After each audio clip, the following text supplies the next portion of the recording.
É uma honra poder bater esse papo aqui com vocês. Comecinho de ano, muita coisa para acontecer. Acho que vai ser bem legal mesmo. Temos muito assunto.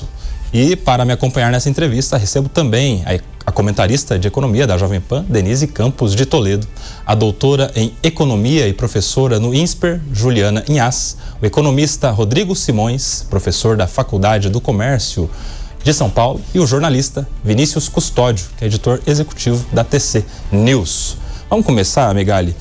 Eu já quero aproveitar você com a gente aqui, nesse começo de ano, para saber a sua projeção para a economia no Brasil em 2026. O que a gente pode esperar da economia em termos de inflação, em termos de índice de desemprego, em termos de PIB, crescimento, inflação. Explica pra gente a sua análise geral sobre o que temos pela frente nesse 2026. Maravilha. De novo, obrigado pelo convite, é um prazer estar aqui. Eu tenho dividido a resposta dessa pergunta em duas metades. A primeira metade que vão coincidir com as metades do ano. O que a gente consegue enxergar no primeiro semestre e o que a gente vai ter que tentar enxergar para o segundo semestre. Normalmente não é assim, não. Normalmente a gente faz uma projeção, uma avaliação da economia para o ano como um todo. Só que este ano é um ano de eleições e as eleições sempre geram debates a respeito de qual vai ser a política econômica dali para frente, depois das eleições. Eu acho que isso vai ser muito importante lá no segundo semestre. Mas deixa eu começar aqui pelo primeiro semestre, onde que está mais perto, a gente consegue enxergar melhor. E o cenário não é um mau cenário. O Brasil tem até apresentado números mais sólidos do que a maioria dos países emergentes. A gente está vendo a economia desacelerar gradualmente, depois de 3 ou 4 anos, desde a pandemia, de crescimento num ritmo bastante forte. Essa desaceleração, de certa forma, foi induzida pelo Banco Central, porque depois de 3, 4 anos, como eu falei, crescendo muito forte, a inflação começou a subir, começa a incomodar. O Banco Central sobe os juros para 15%, se vocês lembrarem, o mundo inteiro estava cortando juros, o Brasil também, só que aí o Banco Central aqui bateu o olho na inflação e falou, peraí, eu acho que eu vou ter que mudar minha rota. E voltou, subiu a taxa de juros e a economia começa a desacelerar. A inflação, que também chegou a bater perto de 6% em meados de 25, agora começa a desacelerar. Ainda não está na meta de 3%, mas já está dentro daquele intervalo de tolerância.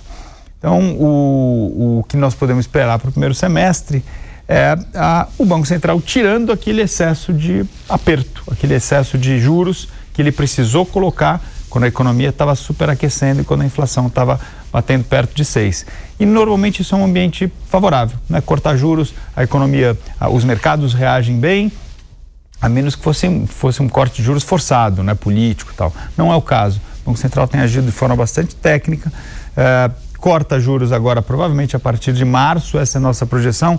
Alguns no mercado acham que já começa em janeiro, outros acham que está mais para frente em abril. Março parece um bom momento, começa a cortar os juros e a economia vai se reequilibrando. Então acho que essa é a primeira metade, é uma metade favorável, porque é uma metade de corte de juros. O governo atingiu as metas fiscais no ano passado, aprovou mais medidas para aumentar a arrecadação para esse ano.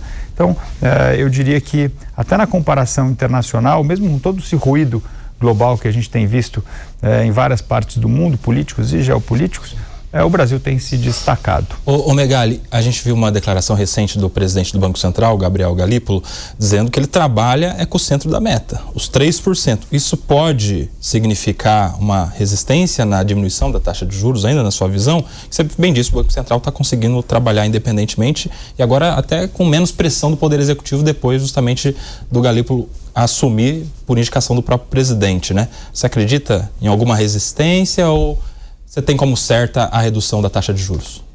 Eu acho que assim, o Banco Central já atingiu alguns pilares importantes aqui, Como eu falei, se a gente voltar para meados do ano passado, meados de 25, a inflação está indo para 6%, a economia com cara de superaquecimento, o governo ainda com expansão fiscal, gastando. Naquele momento, o mundo, como eu falei, o mundo cortava juros, a gente teve que ir para outra direção, jogar o juro lá em cima, uma dosagem forte do remédio para quebrar aquela tendência de inflação mais alta, expectativas de inflação crescendo, a sensação de que o Banco Central poderia até perder o controle. né? A discussão de 24 para 25, né? O ano passado os mercados passaram muito mais nervosos o Réveillon do que passaram esse ano. Esse ano foi mais tranquilo. Aquela discussão foi revertida pelo Banco Central. Agora, olhando para frente, 15% é alto, 12% é alto, 10%, 9% parece alguma coisa um pouco mais perto do equilíbrio. Eu acho que ele começa a cortar, espera um pouquinho para ter certeza ali de que esse processo está se consolidando e vai metade do caminho do que ele pode, digamos, né? Ele pode cortar, digamos que ele possa cortar até 8,5%, 9%, que seria o neutro. Eu acho que ele não vai tudo não, ele vai cortar um pouquinho devagar, corta ali até uns 12, 12,5% e aí para observar.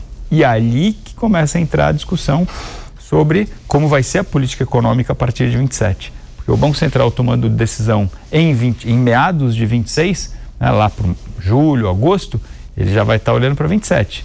E 27 vai ter a incerteza das eleições. Então acho que ele vai esperar um pouco para ver como é que vai ser a política fiscal no ano que vem, 27, né?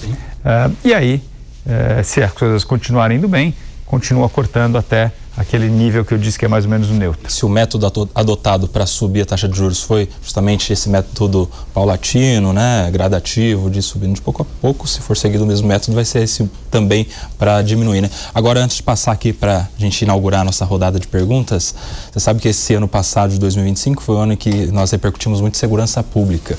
E a gente tinha sempre, quando a gente analisava os índices, as métricas, os números, uma divisão que se fazia sobre o que era a discussão sobre segurança e a discussão sobre sensação de segurança pública, que são coisas distintas. Você acha que a gente pode dizer que na economia a gente tem também essa distinção do que são os números da economia, os índices, a inflação, a taxa de desemprego, a projeção do Banco Central no Boletim Focus, enfim, para o que a população percebe no supermercado, a população percebe no dia a dia, a população percebe nas ruas? A gente vai começar a ter esse debate sobre sensação de economia também, ô Megali? Olha, acho que assim, a economia, ela demora um pouco para gerar essa sensação de bem-estar, economia indo bem, mas quando começa a acontecer, ele espalha pelo público, né? E eu gosto muito de olhar um indicador que é o índice de confiança do consumidor da Fundação Getúlio Vargas. Tem confiança do consumidor e tem confiança dos empresários. E o que é legal ali é que eles dividem o índice em dois subíndices, condições atuais e perspectivas futuras.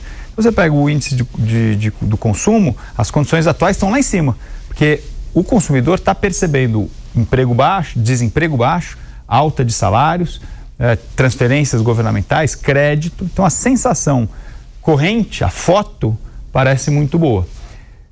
Agora o filme também é importante. A pergunta é a seguinte: você quer ter essa sensação de bem-estar, bastante bem-estar e não sei como é que vai ser no futuro, ou um bem-estar moderado, mas que você saiba que esse bem-estar moderado vai se estender de forma sustentável ao longo do tempo, né? Aí vem a parte das expectativas futuras. E eu acho que essa parte que ainda não está muito bem equacionada, porque assim, o Brasil tem um histórico longo de desequilíbrios fiscais e a gente sabe que quando o desequilíbrio fiscal aumenta, em algum momento vem a inflação, em algum momento pode vir a alta da taxa de juros de novo. Então, eu acho que essa construção de um cenário de estabilidade mais longa vai passar fundamentalmente por mais uma troca de foco na política econômica, né?